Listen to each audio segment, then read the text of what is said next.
오늘만 벌써 세 번째예요. 저 너무 힘들어요. 한숨을 깊게 내쉬며 말했습니다. 소파에 앉아있는 나는 몸이 천근만근 무거웠습니다. 박정호 회장님은 내 말을 듣지 않는 듯 다시 내게 다가왔습니다.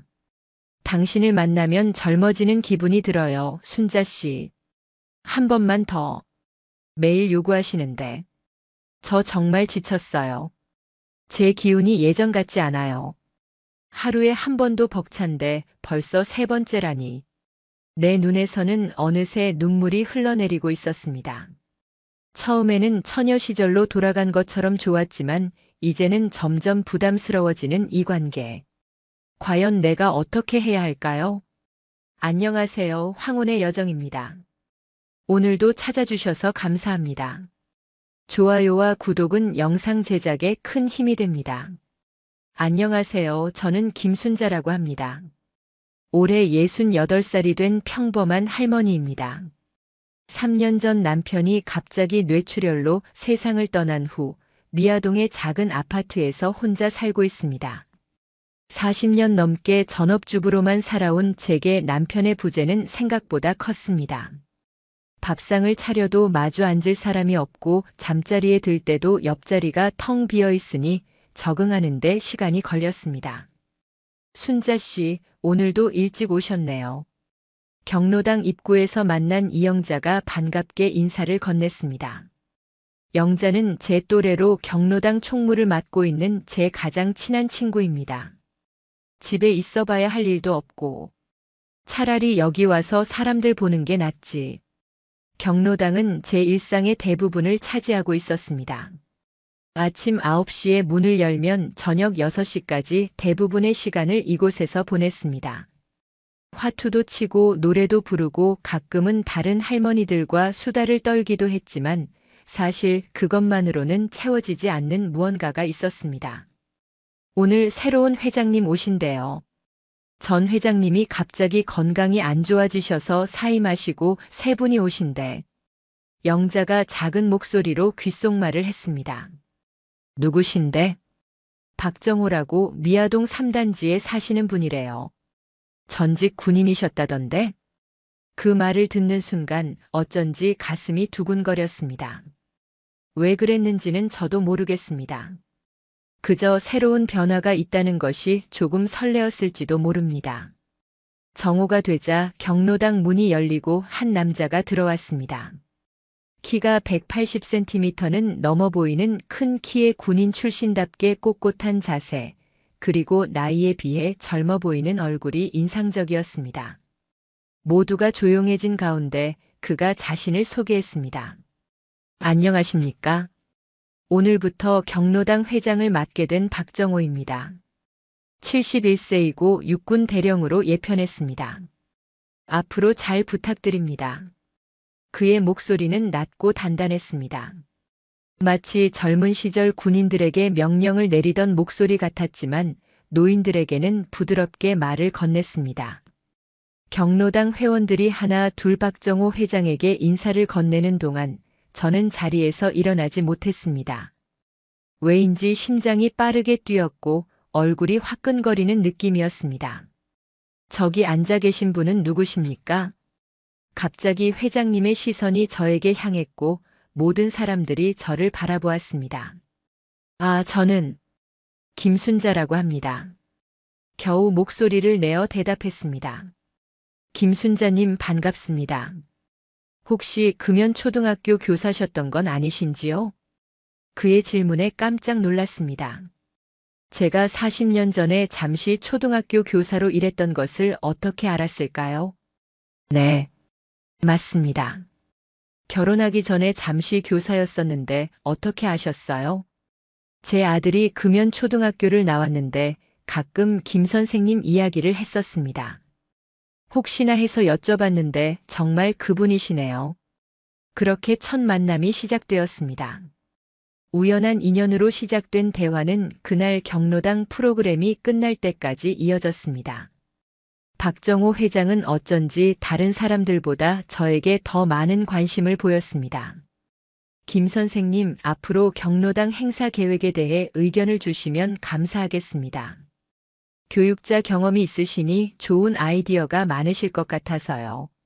모두가 귀가한 후 경로당을 정리하는 동안 회장님은 저에게 따로 말을 걸었습니다. 사실 제 아들이 금연 초등학교 3학년 때 담임이 김 선생님이셨다더군요. 늘 존경하는 선생님이었다고 했습니다. 그 말을 들으니 가슴이 따뜻해졌습니다. 오랫동안 잊고 지냈던 제 젊은 시절, 열정적으로 아이들을 가르치던 그때가 떠올랐습니다. 그렇군요. 참 반갑네요. 제자가 이렇게 인연이 되다니. 내일도 오실 거죠? 경로당 활성화 계획에 대해 좀 더 이야기 나누고 싶습니다. 그날 밤 저는 오랜만에 거울 앞에 오래 서 있었습니다. 주름진 얼굴, 하얗게 변한 머리카락. 예전의 모습은 찾아볼 수 없었지만 어쩐지 오늘따라 눈빛이 달라 보였습니다. 마치 젊은 시절로 돌아간 것처럼 두 눈에 반짝임이 돌아온 것 같았습니다. 내일은 뭘 입고 가지? 옷장을 열어 내일 입을 옷을 고르는 저 자신이 낯설었습니다. 남편이 떠난 후 처음으로 다음 날이 기대되었습니다. 다음 날부터 경로당의 분위기가 달라졌습니다. 박정호 회장은 다양한 프로그램을 도입했고 특히 건강 댄스라는 프로그램이 인기가 많았습니다. 쉬운 스텝에 춤을 배우며 건강도 챙기는 시간이었습니다. 김 선생님 자세가 참 좋으시네요. 역시 다르십니다. 댄스 시간에 회장님은 항상 저를 칭찬했습니다. 다른 할머니들은 순자가 젊었을 때 미인이었지라며 웃었지만 저는 그 말이 부끄러우면서도 기분이 좋았습니다. 일주일이 지나고 회장님은 저에게 개인적인 부탁을 했습니다. 김 선생님 혹시 내일 좀 일찍 오실 수 있을까요? 경로당 행사 계획을 같이 논의하고 싶어서요. 그렇게 저는 평소보다 1시간 일찍 경로당에 도착했습니다. 아직 아무도 오지 않은 조용한 경로당에서 회장님과 단둘이 있는 것이 어색했지만 이야기를 나누다 보니 시간이 금방 흘렀습니다. 선생님 실례지만 지금은 혼자 사세요? 갑작스러운 질문에 놀랐지만 자연스럽게 대답했습니다. 네, 3년 전에 남편이 먼저 떠났어요. 자식들은 다 출가해서 지금은 혼자 살고 있습니다. 저도 마찬가지입니다. 10년 전에 아내가 암으로 세상을 떠났어요. 자식들은 모두 해외에 나가 있고, 그렇게 우리는 서로의 삶에 대해 이야기를 나누게 되었습니다. 그의 눈빛이 진실되게 느껴졌고, 말 한마디 한마디가 제 마음에 와닿았습니다. 김 선생님처럼 지적이고 우아한 분이 혼자 계시다니 정말 아깝습니다. 그 말을 듣는 순간 제 심장이 빠르게 뛰기 시작했습니다. 언제부터였을까요? 누군가에게 여자로서 인정받는 느낌을 잊고 살았던 것 같습니다. 그날 이후로 박정호 회장과 저는 매일 아침 일찍 만나 이야기를 나누게 되었습니다. 처음에는 경로당 일에 관한 이야기였지만 점차 개인적인 이야기로 발전했습니다. 선생님 혹시 내일 저녁 시간 괜찮으세요? 제가 알고 있는 좋은 음악회가 있는데 혹시 함께 가실 수 있을까요? 그렇게 우리는 경로당 밖에서도 만나기 시작했습니다. 물론 회장과 자문위원이라는 명목으로요. 하지만 제 마음속에서는 다른 감정이 자라고 있었습니다. 음악회가 끝나고 집 앞까지 바래다 주는 길 갑자기 그가 제 손을 잡았습니다. 선생님 실례가 안 된다면 손 좀 잡아도 될까요? 차가운 가을 바람 속에서 느껴지는 그의 손의 온기는 마치 젊은 시절로 돌아간 것 같은 감각이었습니다. 손을 잡은 채 걸었을 뿐인데 온몸에 전율이 흐르는 것을 느꼈습니다. 내일도 봬요. 현관 앞에서 인사를 나누며 그가 살짝 제 볼에 입을 맞췄습니다. 너무 짧은 순간이었지만 그 느낌은 밤새도록 제 마음을 설레게 했습니다. 다음 날 경로당에서는 마치 아무 일도 없었던 것처럼 서로 공식적으로 대했습니다. 하지만 가끔씩 눈이 마주칠 때마다 비밀스러운 미소를 교환했습니다. 아이고, 순자 씨 요새 피부가 좋아졌네. 뭐 바르는 거라도 있어? 영자가 제 얼굴을 유심히 바라보며 물었습니다. 그냥 잠을 잘 자서 그런가 봐. 사실 저는 오랜만에 화장품을 사서 바르기 시작했고 매일 아침 거울 앞에서 머리를 정성껏 손질했습니다. 마치 소녀처럼 마음이 들뜨고 설레었습니다.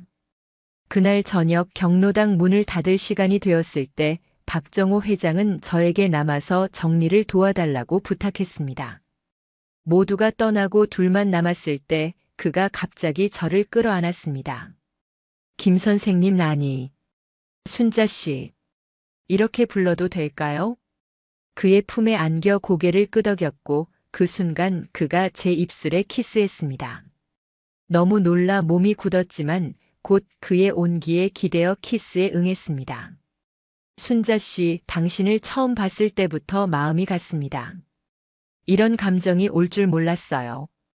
그의 따뜻한 말에 제 마음도 완전히 열렸습니다. 그날 밤 우리는 오랜 시간 서로를 안고 있었고 키스를 나누었습니다. 그 이상은 아니었지만 제게는 너무나 큰 변화였습니다. 내일 저녁에 제 집에 와주실래요? 제가 요리를 좀 해놓을게요. 그가 조심스럽게 물었고 저는 망설임 없이 고개를 끄덕였습니다. 마치 소녀처럼 가슴이 두근거렸습니다. 집으로 돌아온 저는 밤새 설레는 마음으로 뒤척였습니다. 나이 68세에 이런 감정을 느낄 줄은 꿈에도 몰랐습니다. 다음 날 저녁 처음으로 박정호의 집을 방문했습니다. 깔끔하게 정돈된 아파트에는 촛불이 켜져 있었고 테이블 위에는 와인과 정성스럽게 준비된 요리가 놓여 있었습니다. 많이 기다리셨어요? 좀 늦었네요. 집에서 1시간 넘게 옷을 고르고 화장을 하느라 조금 늦었습니다. 오랜만에 꺼낸 원피스는 조금 낡았지만 가장 좋아하던 옷이었습니다. 아니에요. 이렇게 아름다운 모습을 볼 수 있다면 평생이라도 기다릴 수 있습니다. 그의 말 한마디에 얼굴이 붉어지는 것을 느꼈습니다. 식사를 하면서 우리는 서로의 인생 이야기를 더 깊게 나누었습니다. 그는 군 생활 중 겪었던 일들, 아내와의 만남, 그리고 아내를 잃은 후의 외로움에 대해 이야기했습니다. 10년 동안 정말 아무도 만나지 않았나요? 제가 조심스럽게 물었습니다. 몇 번 소개팅도 했지만 마음이 열리지 않았어요. 하지만 순자 씨를 만나고 나서는 달라졌습니다. 마치 다시 살아있는 것 같은 기분이 들었어요. 와인 한 잔을 마시고 그가 제 손을 잡았습니다. 따뜻하고 크기가 손이 제 것을 완전히 감싸 안았습니다. 저도 그래요. 남편이 떠난 후 그저 하루하루 살아가는 것만으로도 힘들었는데 정호 씨를 만나고 나서 매일이 기대가 되기 시작했어요. 식사 후 그는 조용히 음악을 틀었습니다. 클래식 음악이 은은하게 흐르는 가운데 그가 제게 춤을 청했습니다. 함께 춤출까요? 거실에서 그와 춤을 추는 동안 그의 가슴에 기대어 느껴지는 심장 소리가 이상하게 편안하게 느껴졌습니다. 마치 오랜 세월 함께한 사람처럼 익숙하고 자연스러웠습니다. 춤이 끝날 무렵 그가 제 귓가에 속삭였습니다.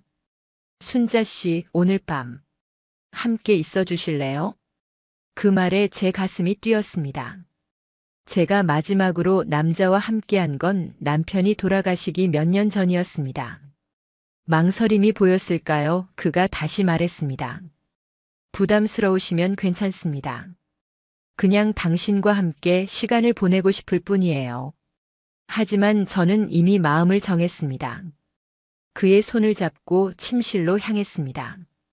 그날 밤 오랜만에 여자로서의 감정을 느꼈습니다. 그의 부드러운 손길과 키스, 그리고 서로의 온기를 나누는 것은 마치 처음 경험하는 것처럼 떨리고 설레었습니다. 나이든 몸을 부끄러워했지만 그는 아름답다며 저를 안심시켜 주었습니다. 순자 씨, 당신은 정말 아름다운 여자예요. 그의 품에 안겨 잠이 들었고 아침에 눈을 떴을 때 그가 커피를 들고 와서 침대 옆에 앉았습니다. 잘 주무셨어요? 아침 식사도 준비해 놨어요. 마치 신혼처럼 행복한 아침이었습니다. 오랜만에 누군가가 준비한 아침 식사를 함께하며 창밖으로 비치는 햇살이 그날따라 유난히 아름답게 느껴졌습니다. 그날 이후로 우리는 정기적으로 만났습니다. 경로당에서는 회장과 회원이라는 관계를 유지하며 조심스럽게 행동했지만 저녁이 되면 그의 집이나 제 집에서 시간을 함께 보냈습니다.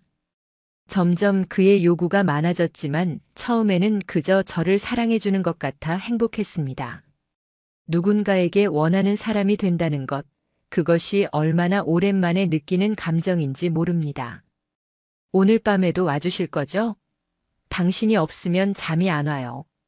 그의 문자 메시지에 설레며 준비를 했습니다.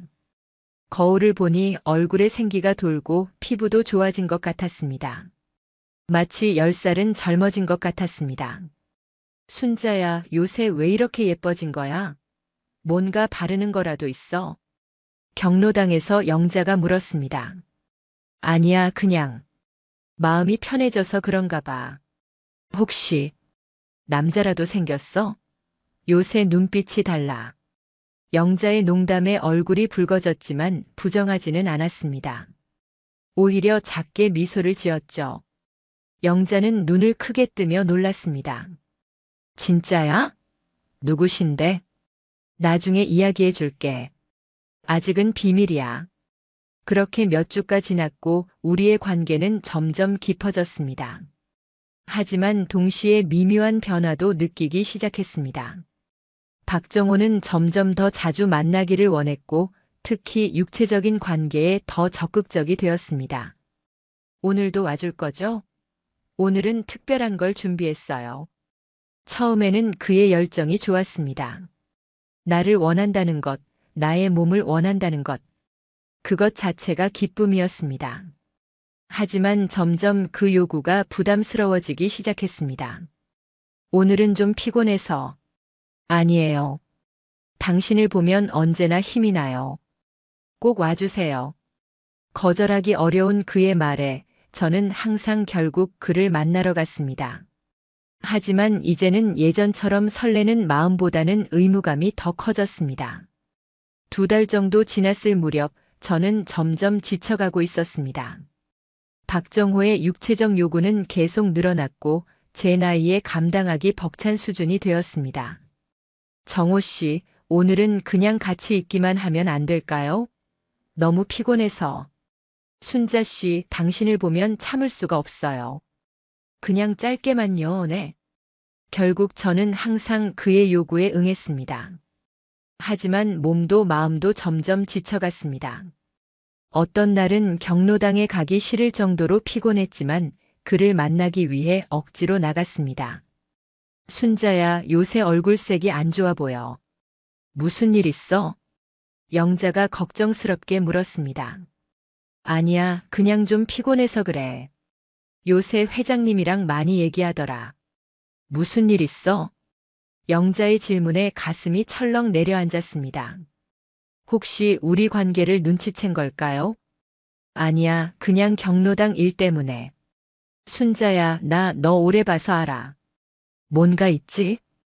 결국 저는 영자에게 모든 것을 털어놓았습니다. 박정호와의 만남, 그리고 점점 부담스러워지는 관계에 대해서요. 순자야, 조심해. 그 사람. 소문이 안 좋더라. 무슨 소문? 서울 북부 경로당에서도 비슷한 일이 있었대. 여자 회원이랑 관계를 맺고 나중에는 완전히 무시했다던데. 영자의 말에 가슴이 철렁 내려앉았습니다. 그런 일이 있었다니.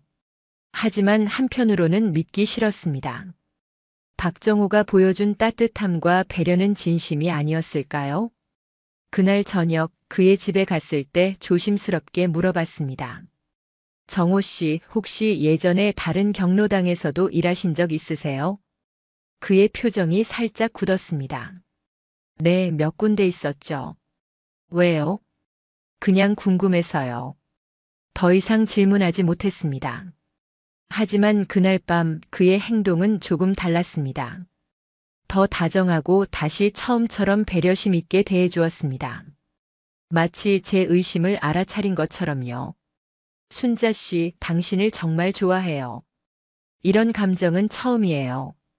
그 말을 들으며 다시 한번 제 마음이 흔들렸습니다. 어쩌면 영자의 말은 그저 소문일 뿐일지도 모른다고 생각했습니다. 하지만 그로부터 일주일 후 경로당에서 충격적인 장면을 목격했습니다. 박정호가 새로 온 60대 초반의 여성 회원과 친밀하게 대화를 나누고 있었습니다. 그 모습이 마치 몇 개월 전 저에게 했던 것과 똑같았습니다. 김 선생님, 혹시 시간 되시면 경로당 일에 대해 조언을 듣고 싶은데요. 정확히 제게 했던 말과 같은 방식으로 그 여성에게 말하는 것을 보고 가슴이 철렁 내려앉았습니다. 그의 눈빛, 미소, 몸짓까지 모두 저에게 했던 것과 똑같았습니다. 그날 저녁 그를 만났을 때 아무 말도 하지 않았습니다. 하지만 제 마음은 이미 의심으로 가득 찼습니다. 그가 저를 껴안을 때도 키스할 때도 제 머릿속은 혼란스러웠습니다. 이 사람이 정말 나를 특별하게 생각하는 걸까? 아니면 그저 여러 여자 중 하나일 뿐인 걸까? 순자 씨, 오늘은 왜 이렇게 조용해요? 무슨 생각을 그렇게 해요? 아니에요. 그냥 조금 피곤해서. 그럼 오늘은 일찍 잠들어요. 내가 안아줄게요. 그날 밤 그는 평소보다 더 열정적으로 저를 안았습니다. 마치 제 마음이 멀어지는 것을 느끼고 붙잡으려는 듯이요. 하지만 이제 제 마음은 완전히 다른 곳에 있었습니다. 다음 날 영자가 더 충격적인 이야기를 들려주었습니다. 순자야, 회장님이 또 다른 경로당에도 나간대. 화요일, 목요일은 우리 경로당, 월요일, 수요일은 미아동 제2경로당. 그게 무슨 상관이야?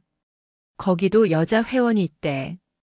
박수님이라고 60대 초반인데 예쁘게 꾸미고 다닌대. 가슴이 아팠습니다. 혹시 그가 그곳에서도 같은 행동을 하고 있는 걸까요? 나만 특별한 게 아닐지도 모른다는 생각이 들자 모든 것이 무너지는 것 같았습니다. 그날 저녁 박정호에게 문자를 보냈습니다. 오늘은 좀 피곤해서 쉬어야 할 것 같아요. 몇 분 후 그의 답장이 왔습니다. 아쉽네요. 많이 기다렸는데. 내일은 꼭 만나요. 중요한 얘기가 있어요. 어떤 중요한 이야기일까 궁금했지만 한편으로는 두려웠습니다. 어쩌면 관계를 끝내자는 말일지도 모른다는 불안감이 들었습니다. 다음 날 아침 평소보다 더 신경 써서 옷을 입고 화장을 했습니다. 만약 그가 저를 떠나려 한다면 적어도 가장 아름다운 모습을 보여주고 싶었습니다. 경로당에 도착했을 때 그는 평소처럼 모두에게 인사하고 있었습니다. 저를 보자 살짝 미소를 지었지만 평소와 다름없이 행동했습니다. 순자 씨, 오늘 저녁에 제 집에 오세요. 특별한 저녁을 준비했어요. 귓가에 속삭이듯 말하는 그의 목소리에 여전히 심장이 떨렸습니다. 아무리 의심해도 그의 관심은 여전히 기분 좋게 느껴졌습니다. 저녁에 그의 집을 방문했을 때 정말 특별한 저녁 식사가 준비되어 있었습니다. 촛불, 와인, 그리고 정성스럽게 차린 음식들. 마치 중요한 날을 기념하는 것 같았습니다.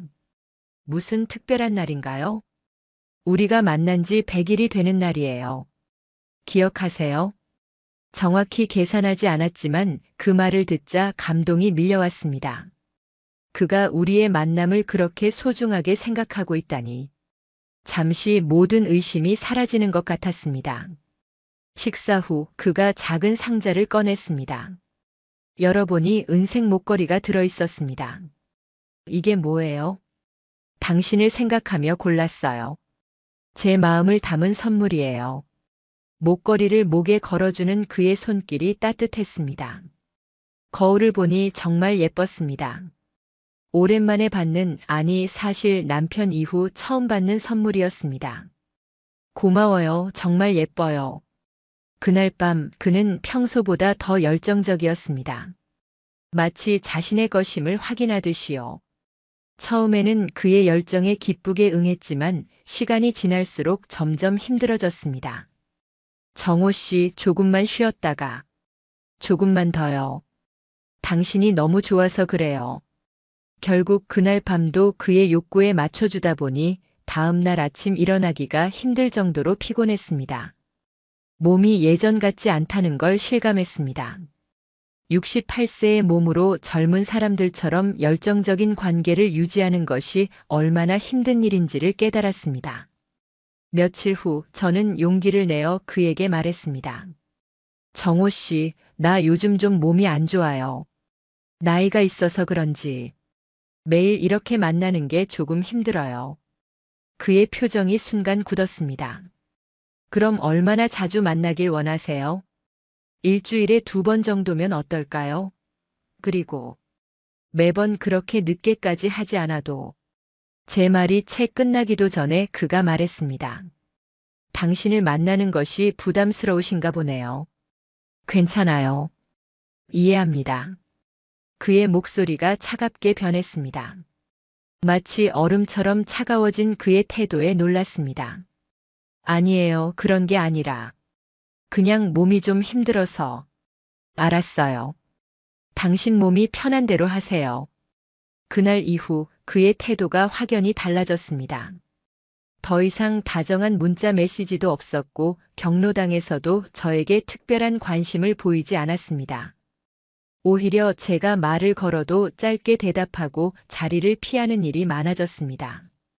반면 그 새로운 여성 회원에게는 점점 더 관심을 보이기 시작했습니다.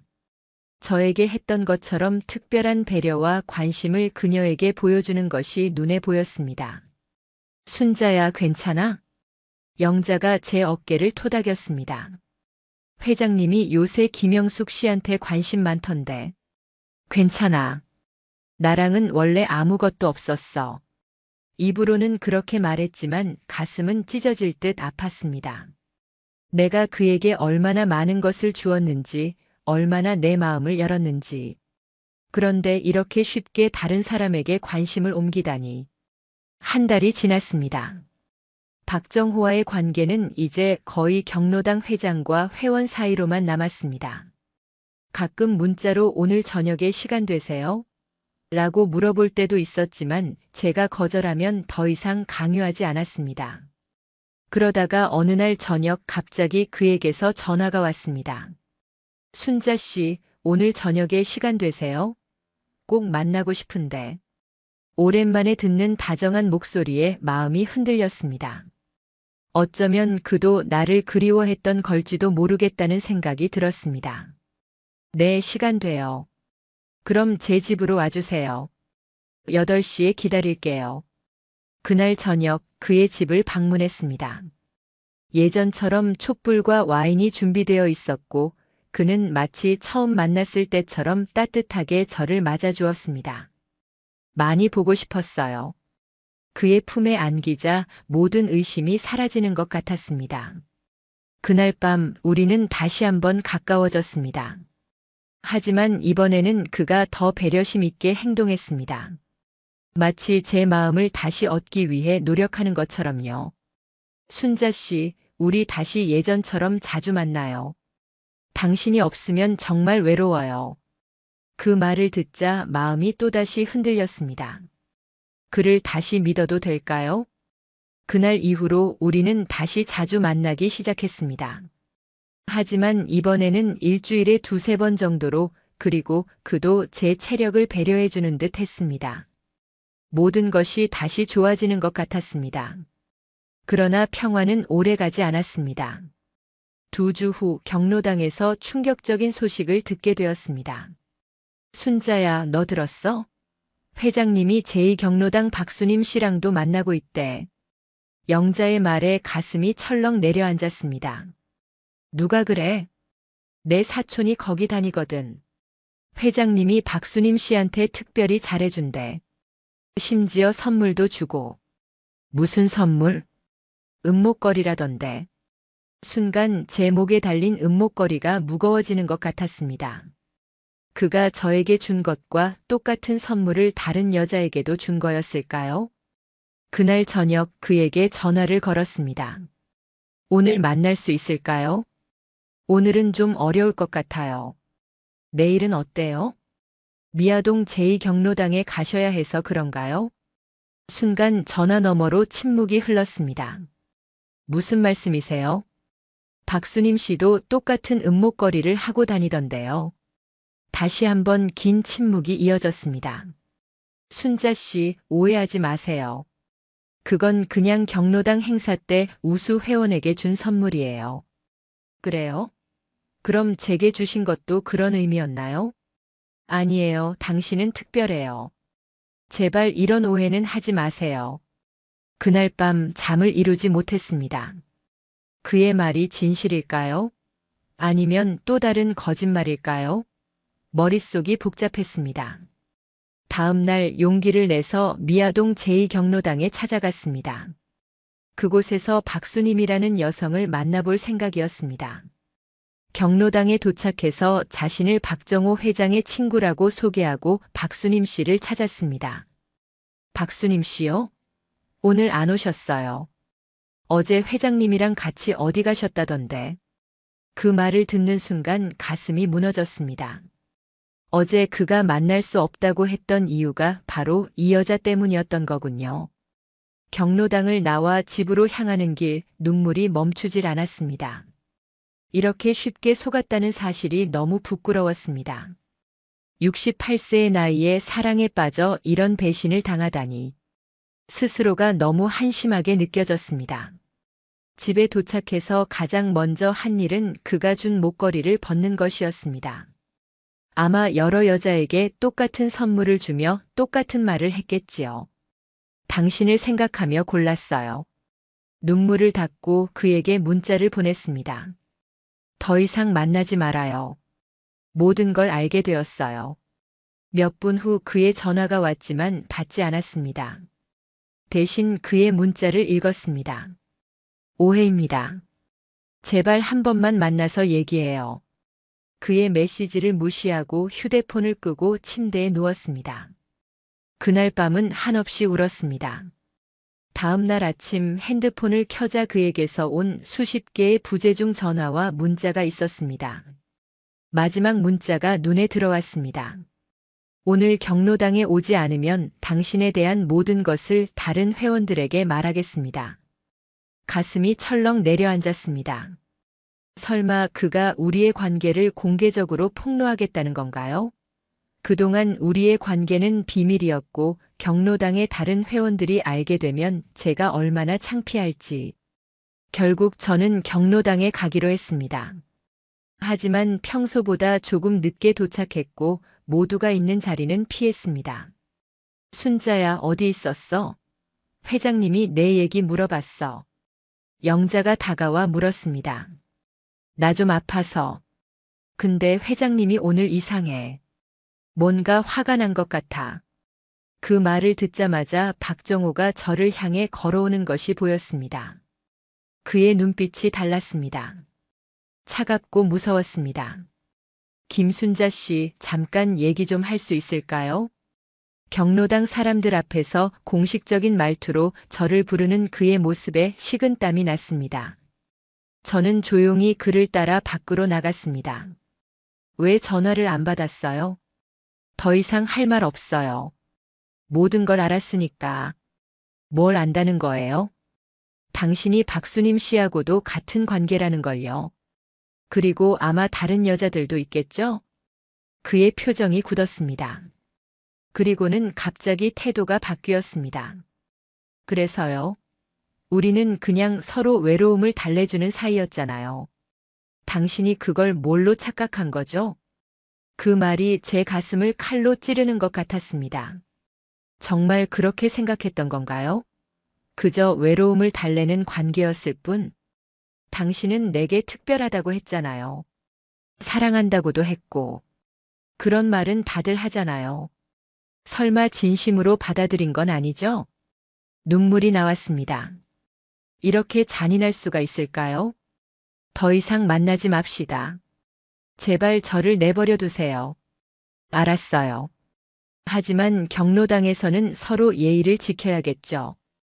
회장과 회원으로서. 그의 차가운 말에 아무 대답도 하지 못했습니다.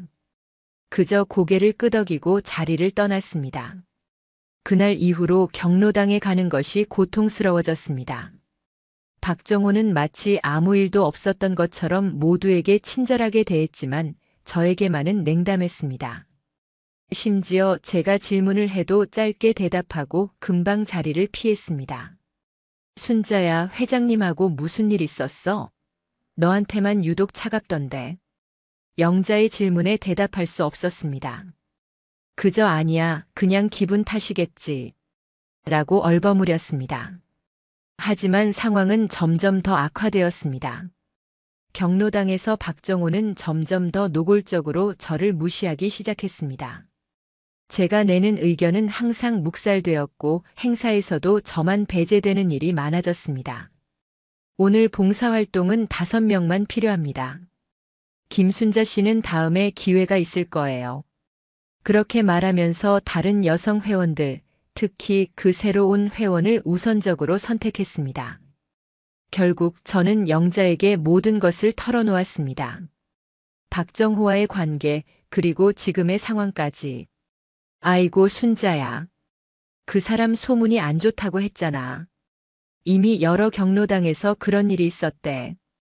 여자 회원들하고 관계 맺고 나중에 냉정하게 끊어버리고. 정말 바보 같았어. 내 나이에 그런 감정에 속을 줄이야. 아니야 순자야. 내 잘못이 아니야. 그 사람이 나쁜 사람인 거지. 그런 수법으로 많은 여자들을 속여왔다고 하더라. 영자의 위로가 고마웠지만 마음의 상처는 쉽게 아물지 않았습니다. 매일 경로당에 가는 것이 고문 같았습니다. 하지만 다니던 경로당을 갑자기 바꾸기도 어려웠고 그렇다고 집에만 있자니 외로움이 너무 컸습니다. 그렇게 한 달이 더 지났습니다. 경로당에서의 생활은 점점 더 힘들어졌습니다. 박정호는 이제 공개적으로 저를 무시했고 다른 회원들도 그의 태도에 영향을 받아 저를 소외시키기 시작했습니다. 김순자 씨, 이번 행사 준비에 참여하지 않으셔도 될 것 같아요. 다른 분들이 충분히 있으니까요. 이런 식으로 점점 경로당 활동에서 배제되기 시작했습니다. 영자만이 저를 계속 챙겨주었습니다. 순자야, 차라리 다른 경로당으로 옮기는 게 어때? 이대로는 너무 힘들잖아. 영자의 제안이 맞았지만 쉽게 결정하지 못했습니다. 이 동네에서 40년 넘게 살았고 이 경로당에도 오랫동안 다녔는데 갑자기 옮기는 것이 쉽지 않았습니다. 그러던 어느 날 딸 수민이 갑자기 경로당에 찾아왔습니다. 엄마, 여기 계셨군요. 수민아, 웬일이야? 갑자기? 지나가다가 들렀어요. 엄마 뵌지 좀 됐잖아요. 수민은 제 얼굴을 유심히 살펴보더니 걱정스러운 표정을 지었습니다. 엄마 얼굴이 많이 야위셨네요. 무슨 일 있으세요? 아니야, 그냥 좀 피곤해서 그래. 그때 박정호가 경로당으로 들어왔습니다. 그는 모두에게 인사를 건넸지만 저에게는 눈길조차 주지 않았습니다. 수민이 그 모습을 지켜보더니 의아해했습니다. 엄마, 저분이 회장님이세요? 왜 엄마만 인사 안 하세요? 그냥 바쁘신가 보지. 하지만 수민은 계속 의심스러운 눈길로 박정호를 지켜봤습니다. 그가 다른 여성 회원들에게는 친절하게 대하면서도 저에게만 차갑게 대하는 모습이 너무 명백했던 것 같습니다. 엄마, 우리 집에 가요. 얘기 좀 해요. 수민의 손에 이끌려 경로당을 나왔습니다. 집으로 돌아가는 길에 수민이 조심스럽게 물었습니다. 엄마, 회장님하고 무슨 일 있었어요? 왜 그렇게 불편해 보이세요? 아니야, 그냥 경로당 일로 좀 의견 차이가 있었어. 정말요? 엄마, 전 다 큰딸이에요. 무슨 일인지 말해주세요. 결국 저는 수민에게 모든 것을 털어놓았습니다. 박정호를 만난 일, 그와의 관계, 그리고 지금의 상황까지. 물론 너무 자세한 이야기는 피했지만 속은 사실은 말했습니다. 엄마, 그런 일이 있었다니. 수민의 눈에 눈물이 고였습니다. 딸 앞에서 이런 이야기를 하는 것이 부끄러웠지만 한편으로는 마음이 가벼워지는 것 같았습니다. 엄마, 그 사람 정말 나쁜 사람이네요. 어떻게 그럴 수가 있어요? 내가 바보 같았어. 이 나이에 그런 감정에 속을 줄이야. 아니에요, 엄마. 사랑에 빠지는 건 나이와 상관없어요. 엄마가 잘못한 게 아니라 그 사람이 나쁜 거예요. 수민의 위로가 따뜻했지만 여전히 가슴 한구석이 아팠습니다. 근데 엄마, 그 경로당 계속 다니실 거예요? 너무 힘들지 않으세요? 다른 경로당으로 옮길까 생각 중이야. 하지만 쉽지 않네. 엄마, 우리 집 근처에 있는 경로당은 어때요? 거기도 시설 좋고 프로그램도 많다고 하던데. 그러면 자주 볼 수도 있고요. 수민의 제안이 나쁘지 않았지만 쉽게 결정할 수 없었습니다. 40년 넘게 살던 동네를 떠나는 것은 큰 변화였으니까요. 좀 더 생각해 볼게. 그날 저녁 수민은 제 집에서 하룻밤 묵기로 했습니다. 오랜만에 딸과 함께하는 시간이 좋았습니다. 저녁 식사를 준비하면서 수민이 물었습니다. 엄마, 할머니가 되셨는데도 여전히 아름다우세요. 아무도 엄마가 68세라고 믿지 않을 거예요. 그 말을 듣자 그동안 박정호가 해줬던 말들이 떠올랐습니다. 그도 비슷한 말을 했었죠. 하지만 이제는 그 말들이 모두 거짓이었음을 알았습니다. 수민아, 고마워. 하지만 엄마는 이제 늙었어. 거울에서 보이는 주름들, 흰 머리카락들. 나이는 속일 수 없는 거야. 그래도 엄마는 아름다우세요. 외모뿐만 아니라 마음도요. 딸의 진심 어린 말에 가슴이 따뜻해졌습니다. 이렇게 진심으로 나를 사랑해주는 딸이 있다는 것이 얼마나 감사한지 새삼 느꼈습니다. 다음 날 아침 식사를 하던 중 초인종이 울렸습니다.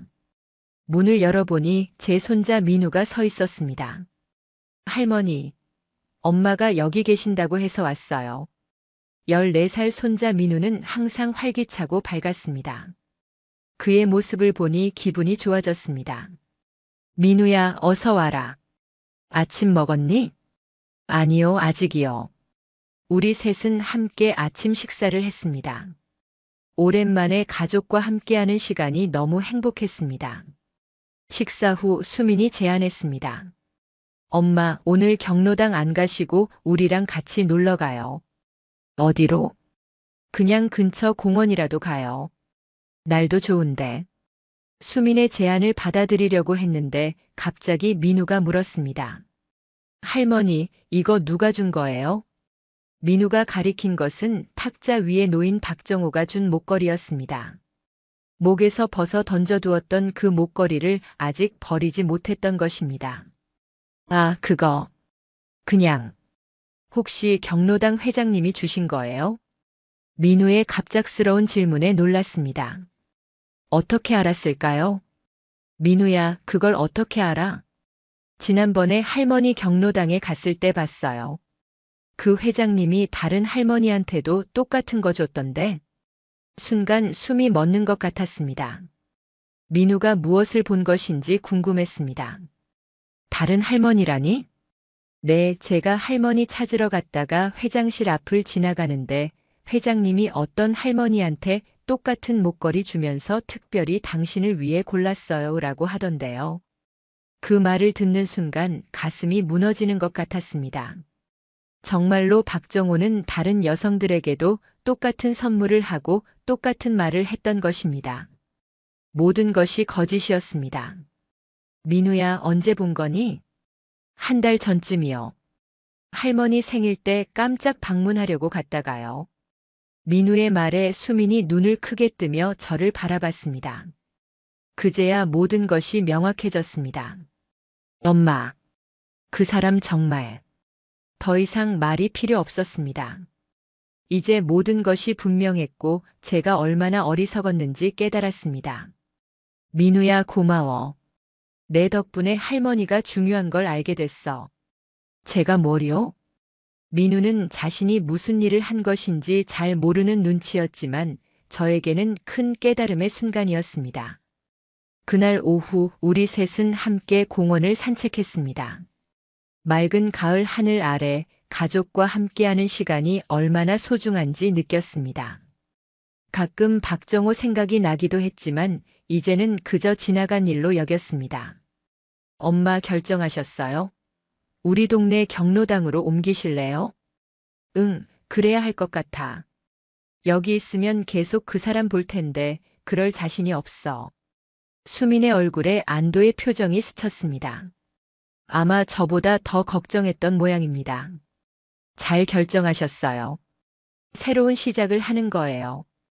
그날 밤 수민과 민우가 돌아간 후 혼자 있는 시간에 많은 생각이 들었습니다. 박정호와의 일이 왜 그렇게 되었는지, 내가 뭘 잘못했는지. 하지만 곧 깨달았습니다. 내 잘못이 아니라는 것을요. 그는 처음부터 여러 여성들을 속여왔고 저는 그저 그중 하나였을 뿐입니다. 다음 날 마지막으로 미아동 경로당에 가기로 했습니다. 짐을 정리하고 인사를 하기 위해서였습니다. 경로당에 도착했을 때 영자가 먼저 저를 발견하고 반갑게 맞아주었습니다. 순자야, 어제 안 왔더라. 무슨 일 있었어? 영자야, 나 다른 경로당으로 옮기려고 해. 수민이 사는 동네 쪽으로. 영자의 얼굴이 슬퍼졌습니다. 그래? 섭섭하다. 하지만 이해해. 여기서는 너무 힘들었을 테니까. 그때 박정호가 경로당으로 들어왔습니다. 그는 저를 보자 잠시 멈칫했지만 곧 아무 일도 없었다는 듯이 다른 회원들에게 인사를 건넸습니다. 영자야, 난 짐 좀 정리할게. 영자의 손을 꼭 잡고 사물함이 있는 방으로 향했습니다. 그곳에서 제 물건들을 정리하고 있는데 문이 열리고 박정호가 들어왔습니다. 떠나신다고 들었습니다. 차가운 목소리였습니다. 저는 고개를 들지 않고 계속 물건을 정리했습니다. 네, 다른 경로당으로 옮깁니다. 그래요? 아쉽네요. 그의 말에는 어떤 진심도 느껴지지 않았습니다. 저는 마지막으로 그를 똑바로 바라보기로 했습니다. 회장님, 제가 왜 떠나는지 아시죠? 개인적인 이유가 있겠죠. 네, 아주 개인적인 이유요. 당신 같은 사람을 더 이상 보고 싶지 않아서요. 그의 표정이 굳었습니다. 뭐라고요? 당신이 다른 여자들에게도 똑같은 선물을 주고 똑같은 말을 한다는 걸 알았어요. 제 손자가 직접 봤대요. 그제야 그의 얼굴에 당혹감이 스쳤습니다. 분명 그런 일이 들통날 거라고는 생각하지 못했던 것 같습니다. 그건 오해예요. 더 이상의 거짓말은 그만두세요. 이제 모든 걸 알았어요. 그리고 떠날 거예요. 마지막 물건까지 가방에 넣고 자리에서 일어났습니다. 그의 곁을 지나치려는데 그가 제 팔을 잡았습니다. 순자 씨, 정말로 떠날 건가요? 순간 그의 목소리가 달라졌습니다. 조금 더 부드럽고 진심이 담긴 것처럼 느껴졌습니다. 하지만 이제는 속지 않을 것입니다. 네, 그리고 다시는 연락하지 마세요. 그의 손을 떨쳐내고 밖으로 나왔습니다. 영자가 기다리고 있었습니다. 어떻게 됐어? 이제 끝났어. 모든 게 다. 영자는 아무 말 없이 저를 꼭 안아주었습니다. 그 따뜻함에 눈물이 났습니다. 영자야, 고마워. 내가 없었으면 더 힘들었을 거야. 뭘, 우린 친구잖아. 가끔 연락해. 보고 싶을 거야. 경로당을 떠나는 발걸음이 무거웠지만 한편으로는 홀가분한 기분이었습니다. 마치 무거운 짐을 내려놓은 것 같았습니다. 수민이 사는 동네로 이사한 지 일주일이 지났습니다. 새로운 아파트는 조금 작았지만 필요한 모든 것이 갖춰져 있었고 무엇보다 딸과 손자가 가까이 있어서 좋았습니다.